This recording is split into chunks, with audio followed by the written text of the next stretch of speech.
Hello दोस्तों, स्वागत है हमारे education channel golden education hub पर। हमारा टॉपिक चल रहा था आधुनिक आवर्त सारणी के बारे में। तो आधुनिक आवर्त सारणी के बारे में हम इसमें पाए जाने वाले तत्वों की गुणों में आवर्तिता के अध्ययन कर रहे थे। तो गुणों की आवर्तिता में हमने कल देखा था आयनिक त्रिज्या और परमाणु त्रिज्या के बारे में। तो परमाणु त्रिज्या है वो कैसे बनती है, आयनिक त्रिज्या है वो किस प्रकार से संयोजित होती है, इनके बारे में हम देख रहे थे।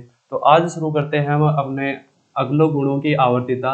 गुणों की आवर्तिता में हम आज शुरू करेंगे इसकी संयोजकता के बारे में। किसके बारे में देखेंगे? आज हम आवर्त सारणी में देखेंगे तत्वों की संयोजकता। आज देखते हैं हम संयोजकता के बारे में। अगला गुण है आज का संयोजकता। तो देखो, बात करते हैं सभी वर्ग में। जिस प्रकार से हम अलग अलग वर्गों में जाएंगे, वर्ग 1 में जाएंगे, वर्ग 2 में जाएंगे, वर्ग 1 में जाएंगे, 2 में जाएंगे, 13 से 18 तक जिस प्रकार भी हम आवर्त सारणी में जाएंगे, ठीक है, उसी प्रकार इन तत्वों की अलग अलग संयोजकता प्रदर्शित होंगे। और इनकी जो संयोजकता है, संयोजकता का निर्धारण होगा इलेक्ट्रॉनिक विन्यास से। तत्वों की इलेक्ट्रॉनिक विन्यास के द्वारा इनकी संयोजकता का निर्धारण किया जा सकता है। इलेक्ट्रॉनिक विन्यास से ये स्पष्ट होगा कि किसी तत्व के बाह्यतम कोश में कितने इलेक्ट्रॉन उपस्थित है, कितनी संख्या में इलेक्ट्रॉन उपस्थित होते हैं, वही उसकी क्या हो जाएगी, संयोजकता। ठीक है, तो देखते हैं हम संयोजकता के बारे में एक इसकी छोटी सी परिभाषा परिभाषा देखते हैं हम संयोजकता की।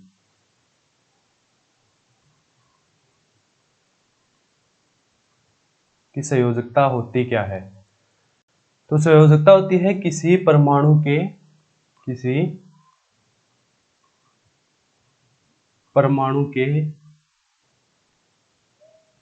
बाह्यतम कोश, परमाणु के बाह्यतम कोश में उपस्थित इलेक्ट्रॉनों की संख्या, बाह्यतम कोश में उपस्थित इलेक्ट्रॉनों की संख्या, उसको क्या कहते हैं? हम संयोजकता कहते हैं। क्या कहते हैं? संयोजकता कहते हैं। भाई, कोई भी परमाणु है, उसके बाह्यतम कोश में कितनी संख्या में इलेक्ट्रॉन उपस्थित है? 1 इलेक्ट्रॉन है तो उसकी संयोजकता 1 हो जाएगी। 2 इलेक्ट्रॉन उपस्थित है बाह्यतम कोश में, उसकी संयोजकता 2 हो जाएगी। भाई, जैसे देखते हैं, हम उदाहरण ले रहे थे कल से, सोडियम परमाणु का उदाहरण लिया था हमने, ठीक है। तो सोडियम का इलेक्ट्रॉनिक विन्यास क्या होता है? 2 8 1। क्या होता है? 2 8 1, ये इलेक्ट्रॉनिक विन्यास होता है। तो इसमें 3 कोष आ गए। पहला कोष तो आ गया ये वाला, जिसमें अधिकतम हम 2 इलेक्ट्रॉन भर सकते हैं। दूसरे कोष में अधिकतम 8 इलेक्ट्रॉन ही भरे जा सकते हैं, ये दूसरा कोष पूर्ण भरे। और तीसरा कोष हो गया ये बाह्यतम कोष। और बाह्यतम कोष में कितने इलेक्ट्रॉन है? 1 इलेक्ट्रॉन है। तो जो सोडियम परमाणु है, सोडियम की संयोजकता क्या हो जाएगी? सोडियम की संयोजकता कितनी हो जाती है? 1 हो जाती है। ठीक है दोस्तों, इस प्रकार से होती है कि किसी परमाणु के बाह्यतम कोष में उपस्थित इलेक्ट्रॉनों की संख्या उसकी क्या कहलाती है? संयोजकता कहलाती है। तो आवर्त सारणी में वर्गों में जिस प्रकार से हम जाएंगे, भाई, पहले वर्ग की संयोजकता किस आधार पर ली जाएगी, दूसरे की किस आधार पर, तीसरे की कैसे निकालेंगे, 13वें वर्ग की कैसे होगी, 15वें 16वें वर्ग की संयोजकता कैसे होगी, और 18वें वर्ग के तत्वों की संयोजकता है वो, उसका अध्ययन किस प्रकार से किया जा सकता है। तो इनकी संयोजकताओं के बारे में आज हम अध्ययन करेंगे। ठीक है दोस्तों, तो संयोजकता की परिभाषा मैंने आपको बता दी कि संयोजकता होती क्या है। संयोजकता किसी तत्व के, किसी परमाणु के बाह्यतम कोश में उपस्थित इलेक्ट्रॉनों की संख्या, किसी परमाणु के बाह्यतम कोश में उपस्थित इलेक्ट्रॉनों की संख्या को ही क्या कहते हैं? संयोजकता कहते हैं। तो देखते हैं संयोजकता के बारे में। करते हैं हम तत्वों का इलेक्ट्रॉनिक विन्यास। जैसे कर लेते हैं, सबसे पहले हाइड्रोजन परमाणु का ही इलेक्ट्रॉनिक विन्यास हम देखते हैं। कौन से तत्व का देखते हैं? हाइड्रोजन परमाणु का। ये हाइड्रोजन हमने ले लिया। हाइड्रोजन 1 नंबर का तत्व है, तो इसका इलेक्ट्रॉनिक विन्यास हो जाता है 1s1। क्या हो जाता है? 1s1। 1 मतलब यहाँ पर इसके पहली कक्षा से है, और s क्या है? इसका s ब्लॉक का तत्व है। हाइड्रोजन कौन से ब्लॉक का आ जाता है?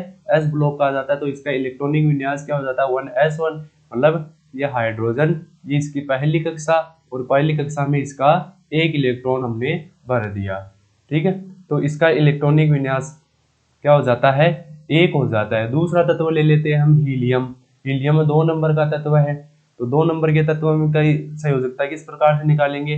तो इसका इलेक्ट्रॉनिक विन्यास हो जाएगा 1s2। मतलब ये इसकी संयोजकता होती है 1s2। ये आता तो p ब्लॉक का तत्व है, होता तो पी ब्लॉक में है, लेकिन इसके नियम है कि इलेक्ट्रॉनों को कक्षाओं में भरने की, एक कोष पूरा होने पर ही अगले कोष का इलेक्ट्रॉन है वो भर सकते हैं। तो इसकी पहली कक्षा पूरी करनी पड़ेगी। पहली कक्षा में इसका 1s इलेक्ट्रॉन है उसकी पूर्ति होगी, तो इसका इलेक्ट्रॉनिक विन्यास क्या हो जाता है, ये हीलियम की पहली कक्षा 1 और 2। ठीक है दोस्तों, तो इसके बाह्यतम कोष में इलेक्ट्रॉन कितने होते हैं, 2। तो इसकी संयोजकता कितनी हो जाती है, फिर कितनी हो जाती है इसकी संयोजकता, 2 और 0। इसकी संयोजकता कितनी हो जाती है, 2 और 0, क्योंकि ये एक 18वें वर्ग का तत्व है, 18वें वर्ग का तत्व है। और 18वें वर्ग के तत्वों में जो तत्व होते हैं वो होती है अक्रिय गैसें। क्या होती है, अक्रिय गैसें, जो किसी भी दूसरे परमाणु के साथ सहयोग नहीं कर पाते। मतलब अब इसकी जो कक्षा है, इसके पास कोई भी इलेक्ट्रॉन खाली नहीं है, मतलब इसके पास अयुग्मित रूप से इलेक्ट्रॉन नहीं है, क्योंकि इस रूप में इलेक्ट्रॉन नहीं है, अयुग्मित रूप से इलेक्ट्रॉन नहीं है। और यदि अयुग्मित इलेक्ट्रॉन नहीं है इसके पास, तो ये किसी दूसरे तत्व के पास न तो इलेक्ट्रॉन उसका इलेक्ट्रॉन ग्रहण कर सकता है और न ही इसे इलेक्ट्रॉन त्याग कर सकता है। तो ये इसकी हीलियम की बात। अब अगले तत्व के बारे में देखते हैं हम, लिथियम की संयोजकता निकालते हैं। लिथियम 3 नंबर का तत्व है। लिथियम कितने नंबर का है, 3 नंबर का है, तो इसमें बनाते हैं लिथियम। ये हो जाएगा लिथियम। लिथियम की पहली 1, 2 और ये पहली कक्षा पूरी पर गई, तो तीसरी कक्षा आ गई, दूसरी कक्षा आ गई। दूसरी कक्षा में 1 इलेक्ट्रॉन और भर दिया हमने। तो इसकी बाह्यतम कोष में इलेक्ट्रॉन कितना है, 1। तो इसकी लिथियम की संयोजकता कितनी हो जाती है, 1 संयोजकता हो जाती है। मतलब इलेक्ट्रॉनिक विन्यास देखने पर 1s2 2s1 1s2 और 2s1 इस प्रकार से इसका जो बाह्यतम कोष है दूसरी कक्षा का s ब्लॉक में 1 इलेक्ट्रॉन है, तो इसकी संयोजकता कितनी हो जाती है, 1 हो जाती है। तो इसी के आधार पर संयोजकता का निर्धारण इसके ब्लॉकों में क्या है कि आवर्त सारणी है, कि आवर्त सारणी में जो s ब्लॉक होता है, जो भी s ब्लॉक के तत्व होते हैं, इन s ब्लॉक के तत्वों की संयोजकता होती है 1। कितनी होती है, 1 होती है। s ब्लॉक के तत्वों की संयोजकता सदैव 1 होती है। s ब्लॉक के तत्वों की संयोजकता हमेशा 1 होती है। s ब्लॉक के तत्व है, s ब्लॉक में कौन कौन सा वर्ग आ जाता है, वर्ग 1 और वर्ग 2, वर्ग 1 और वर्ग 2। तो वर्ग 1 के जो तत्व होते हैं उनकी संयोजकता 1 होती है, और वर्ग 2 के दो तत्व है उनकी संयोजकता 2 होती है। तो कहा क्या गया है कि जो s ब्लॉक के तत्व है उनकी संयोजकता 1 या 2 होती है, या बोल सकते हैं 1 व 2 होती है। s ब्लॉक के तत्वों की संयोजकता कितनी होती है, 1 व 2 होती है। ठीक है दोस्तों, तो जो वर्ग 1 है, वर्ग 1 के तत्वों की संयोजकता 1 होती है, वर्ग 2 के तत्वों की 2 होती है। तो s ब्लॉक में ये दोनों ही वर्ग आते हैं। जो s ब्लॉक है, s ब्लॉक में ये दोनों प्रकार के वर्ग आते हैं, वर्ग 1 और वर्ग 2। ये दोनों तत्व है, दोनों ब्लॉक है, सॉरी दोनों वर्ग s ब्लॉक में आते हैं। तो इनकी संयोजकता कितनी प्रदर्शित होती है, 1 व 2, 1 व 2 इनकी संयोजकता होती है। ठीक है दोस्तों, फिर बात आती है आगे नए वर्ग की। नए ब्लॉक मतलब आगे ले लेते हैं हम पी ब्लॉक। कौन सा ब्लॉक ले लेते हैं, पी ब्लॉक। पी ब्लॉक कहाँ से शुरू होता है, वर्ग 13 से लेकर के वर्ग 18 तक। कहाँ से शुरू होता है, वर्ग 13 से लेकर के वर्ग 18 तक है, पी ब्लॉक शुरू हो जाता है। लेकिन एक बार हम छोड़ देते हैं इसको, वर्ग 18 को, एक बार वर्ग 18 को छोड़ देते हैं, देखते हैं वर्ग 13 से लेकर के 17 तक, यहाँ तक कौन सा ब्लॉक है, पी ब्लॉक है। कौन सा ब्लॉक आ जाता है, पी ब्लॉक है। और पी ब्लॉक के तत्वों की संयोजकता का निर्धारण कैसे किया जाता है, पी ब्लॉक के तत्वों की संयोजकता का निर्धारण, तो पी ब्लॉक के तत्वों की संयोजकता का निर्धारण किया जाता है। पी ब्लॉक में हेडिंग लगाता हूँ, पी ब्लॉक, और इनकी संयोजकता निकाली जाती है कि पी ब्लॉक के जो तत्व होते हैं उनका जो बाह्यतम कोष है, बाह्यतम कोष, बाह्यतम कोष में अधिकतम 8 इलेक्ट्रॉन उपस्थित होते हैं। कितने इलेक्ट्रॉन, 8 इलेक्ट्रॉन है वो पी ब्लॉक के तत्वों में उपस्थित होते हैं। तो इनकी जो संयोजकता का निर्धारण है, संयोजकता का निर्धारण वो कैसे किया जाता है, 8 में से भाई बाह्यतम कोश में अधिकतम 8 इलेक्ट्रॉन रह सकते हैं, तो 8 में से बाह्यतम कोश में उपस्थित इलेक्ट्रॉन, बाह्यतम कोश में उपस्थित इलेक्ट्रॉनों की संख्या है वो 8 में से घटा करके इनकी संयोजकता है वो निकाली जाती है। इसमें से 8 में से कितना घटाएंगे, हमें बाह्यतम कोश में जितने भी इलेक्ट्रॉन उपस्थित होते हैं वो इनकी संयोजकता ज्ञात कर सकते हैं। 8 में से बाह्यतम कोश में उपस्थित इलेक्ट्रॉन घटा करके संयोजकता ज्ञात की जाती है। जैसे मैं उदाहरण लेता हूँ अभी, इसमें से एक तत्व ले लो, अपने पास यही ले लो, कौन सा हो जाता है, बोरोन तत्व लेते हैं हम। तत्व कौन सा लेते हैं, बोरोन लेते हैं। बोरोन तत्व लेंगे तो इसमें देखेंगे, इसका इलेक्ट्रॉनिक विन्यास करो बोरोन का,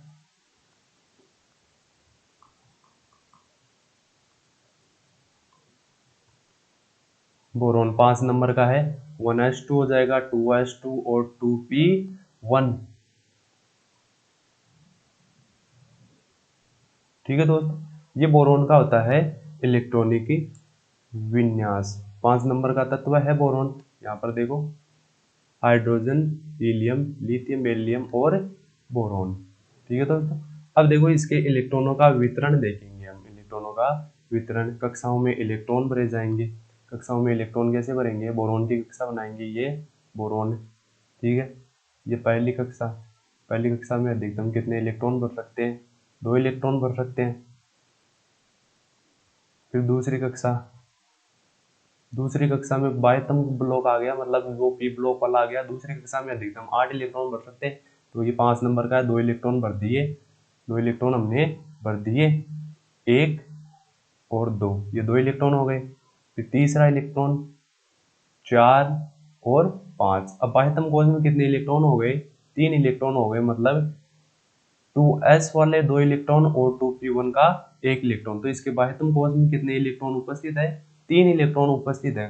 ठीक है, तो इसकी संयोजकता कैसे निकालेंगे, 8 में से 3 माइनस करेंगे, तो 8 में से 3 घटाएंगे तो कितनी आ जाएगी, 5। तो बोरोन तत्व की संयोजकता है वो कितनी होती है, 5 होती है। और 5 के साथ साथ इसकी संयोजकता 3 भी होती है। 3 क्यों होती है, क्योंकि हमने संयोजकता की परिभाषा क्या देखी थी, संयोजकता की परिभाषा हमने देखी थी, किसी तत्व के बाह्यतम परमाणु बाह्यतम कोश में उपस्थित इलेक्ट्रॉनों की संख्या को ही क्या कहते हैं, हमें उसकी संयोजकता कहते हैं।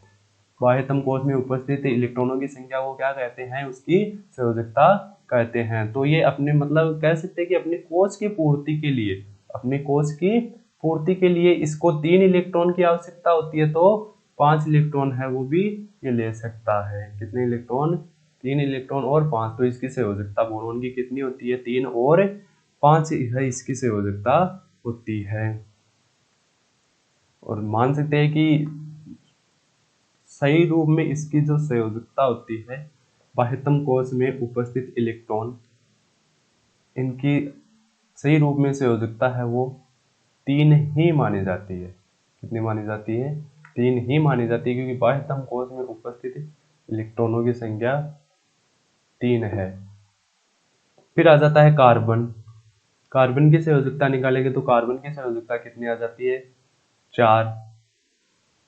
फिर वर्ग 15 में आ जाता है नाइट्रोजन। नाइट्रोजन की संयोजकता कितनी हो जाती है, 3। नाइट्रोजन की संयोजकता 3। मतलब इस आधार पर हमें ये सीधे से याद रखना है हमें कि जो वर्ग 13वां है, वर्ग 13 की संयोजकता होती है 3। वर्ग 13 की संयोजकता कितनी होती है, 3 होती है। वर्ग 14 के तत्वों की संयोजकता 4 होती है।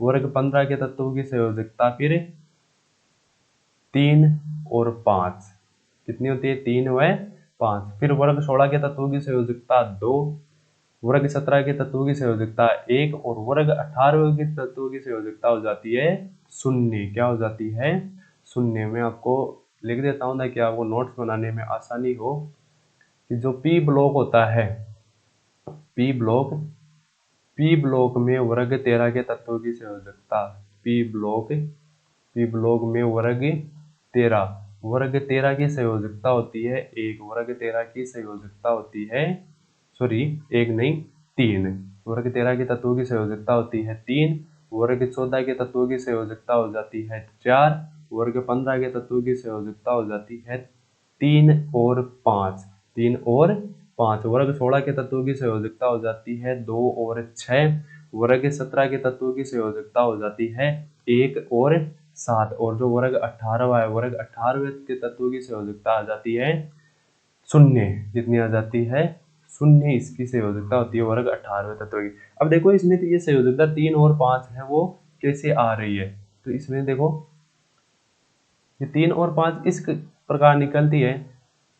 वर्ग 15 के तत्व कौन से है, वर्ग 15 में आ जाता है nitrogen, nitrogen, phosphorus, arsenic, antimony, bismuth, ये वाले तत्व इसमें आते हैं। तो इन तत्वों की संयोजकता वो 3 और 5 है, वो किस रूप में प्रकार प्रदर्शित होती है मैं आपको बताता हूँ। जैसे हम उदाहरण ले लेते हैं नाइट्रोजन का, ठीक है। नाइट्रोजन कितने नंबर का होता है, 7 नंबर का होता है।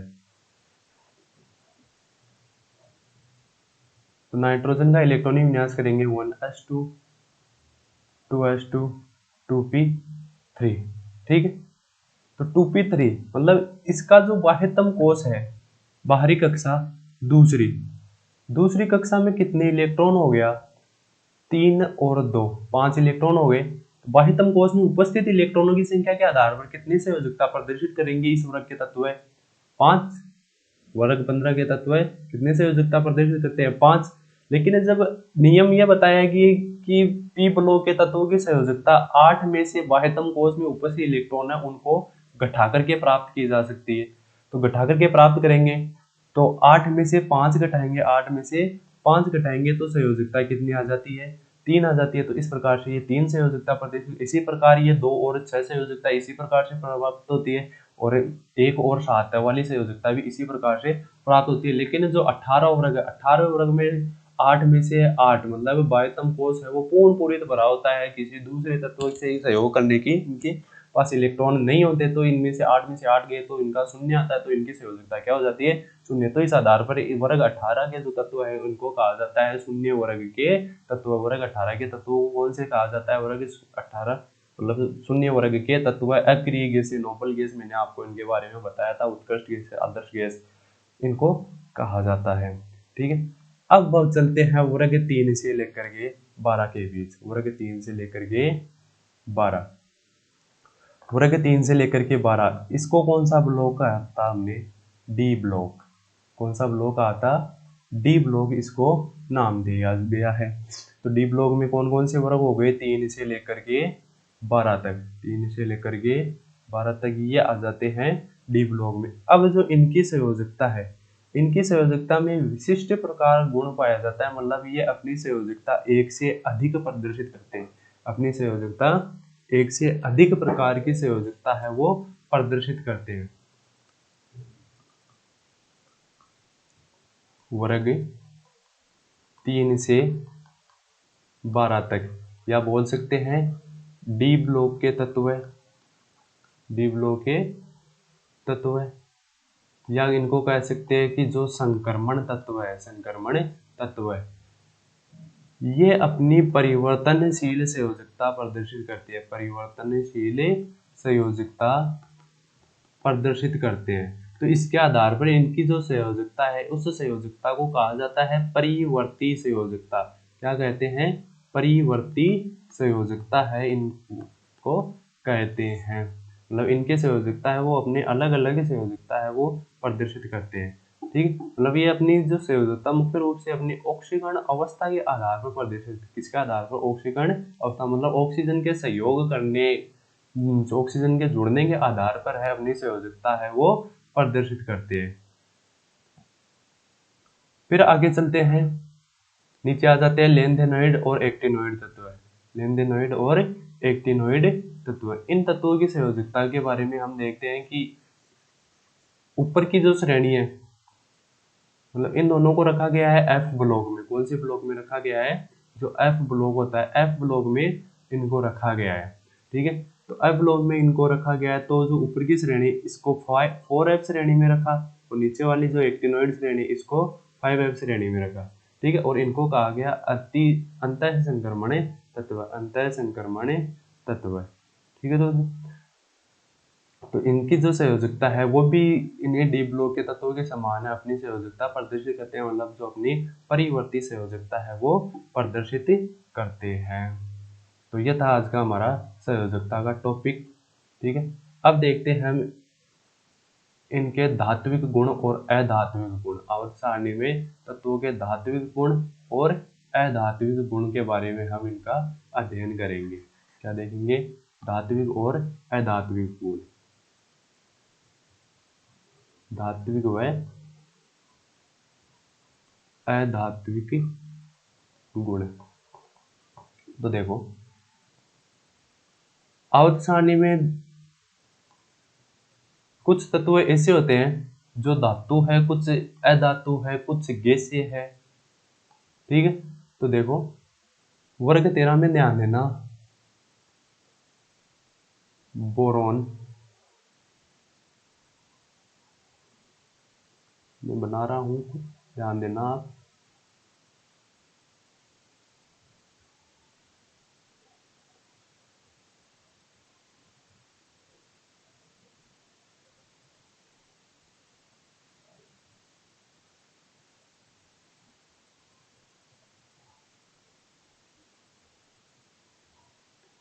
ये जो तत्व है, इन तत्वों को मैंने जो हरा रंग दिया है, ठीक है, ये वाले तत्व तो हो जाते हैं, मतलब ये आवर्त सारणी है, आवर्त सारणी को दो भागों में यहाँ पर विभाजित कर देते हैं। जो ये वाले तत्व मैंने आपको दिखाए हैं, ये वाले तत्व आवर्त सारणी को दो भागों में अलग अलग बांट देते हैं।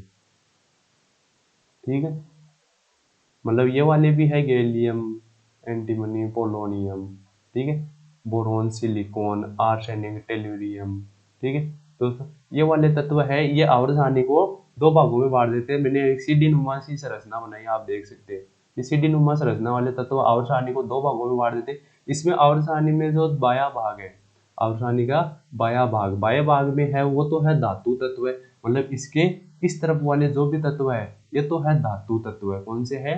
धातु तत्व है। और इस तरफ हो जाते हैं अधातु तत्व है, अधातु तत्व आ जाते हैं। ठीक है, तो और जो ये वाले होते हैं आवर्त सारणी को दो धातु और अधातु को अलग करते हैं, ये वाले होते हैं उपधातु। क्या होते हैं? उपधातु। तो कह सकते हैं कि आवर्त सारणी में आवर्त में बाएं से दाएं जाने पर, आवर्त में बाएं से दाएं जाने पर, आवर्त में बाएं से दाएं जाने पर है धात्विक गुणों में कमी आती है। क्या आती है? धात्विक गुणों में कमी आती है। धात्विक गुणों में कैसे आएगी भाई? ये वाली क्षारीय धातु है, ये क्षारीय मृदा धातु है। इस प्रकार से इधर जब बढ़ते जाएंगे तो धातु के गुणों में कमी होती जाएंगी और अधातु के गुण है उनमें वृद्धि होती जाएगी। तो धातु में जाएंगे, यहाँ उपधातु आ गई। ठीक है, अब उपधातु से दूसरी तरफ निकल जाएंगे तो कौन से तत्व आ गए? धातु तत्व आ गए। तो बाएं से दाएं जाने पर है वो धातु तत्वों, मतलब जो धात्विक गुण है धातु गुणों में कमी होती रहती है और अधातु गुणों में वृद्धि होती है। ठीक है, और इसी प्रकार कहते हैं कि वर्ग में ऊपर से नीचे आने पर, वर्ग में ऊपर से नीचे आने पर, इस प्रकार से मतलब इधर से हम एक वर्ग में ऊपर से नीचे आएंगे, ऊपर से नीचे आने पर क्या होगा? अधातु गुणों में कमी होगी और धातु गुणों में क्या हो जाएगी?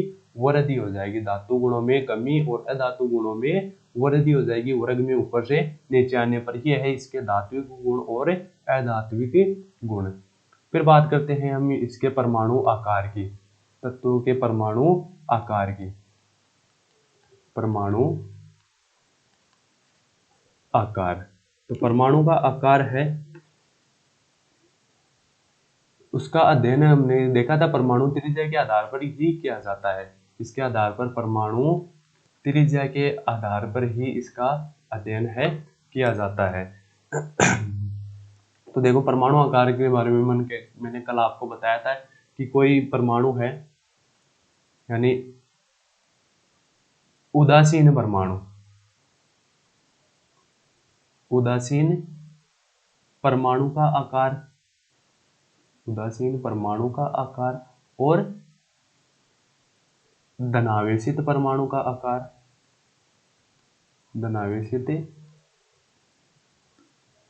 परमाणु का आकार।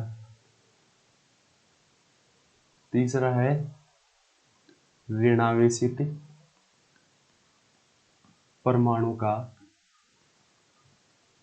आकार। ठीक है, तो देखो ये परमाणु आकार कैसे हैं। उदासीन परमाणु कौन सा होगा, जब किसी परमाणु में उसके पूर्ण रूप से जो इलेक्ट्रॉन है वो उपस्थित हो, मतलब जितने भी इलेक्ट्रॉन उसके पास है वो सभी उपस्थित हो, वो तो हो जाएगा उसका उदासीन परमाणु। ठीक है, मतलब प्रोटॉनों की संख्या और जो इलेक्ट्रॉनों की संख्या है, धनावेश और ऋणावेश दोनों समान मात्रा में हो, तब परमाणु क्या हो जाता है, उदासीन। तो वो तो हो जाएगा उदासीन परमाणु। धनावेशित परमाणु कब होगा, जब वो अपने इलेक्ट्रॉन का त्याग करेगा। धनावेश कब बनेगा, जब वो इलेक्ट्रॉन का त्याग करेगा, तब उस पर क्या बन जाएगा, धनावेश। ऋणावेश कब बनेगा, जब वो इलेक्ट्रॉन को ग्रहण करेगा, तब उस पर क्या बन जाएगा, ऋणावेश बन जाएगा। तो बात चल रही है उदासीन परमाणु, धनावेश परमाणु और ऋणावेशित परमाणु। तो पहले देखते हैं इनमें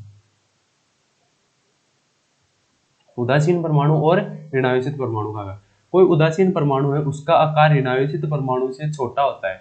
उदासीन परमाणु का आकार ऋणावेशित परमाणु से क्या होता है, छोटा होता है। क्यों, उदासीन परमाणु में जितने इलेक्ट्रॉन उपस्थित होंगे उतने ही होंगे, लेकिन ऋणावेशित परमाणु क्या होता है, इलेक्ट्रॉन ग्रहण करता है, और ग्रहण करने से इसमें कोषों की संख्या में वृद्धि हो जाती है। क्या हो जाती है, कोष की संख्या है वो बढ़ जाती है, कोषों की संख्या बढ़ जाती है, वृद्धि हो जाती है, जिसके कारण इसके आकार में वृद्धि होती है। तो कह सकते हैं कि जो उदासीन परमाणु है वो ऋणावेशित परमाणु से छोटा हो सकता है, या इस प्रकार बोल सकते हैं कि ऋणावेशित परमाणु का आकार उदासीन परमाणु से बड़ा होता है। अब बात करते हैं धनावेशित परमाणु और उदासीन परमाणु के बारे में। तो धनावेशित परमाणु का आकार है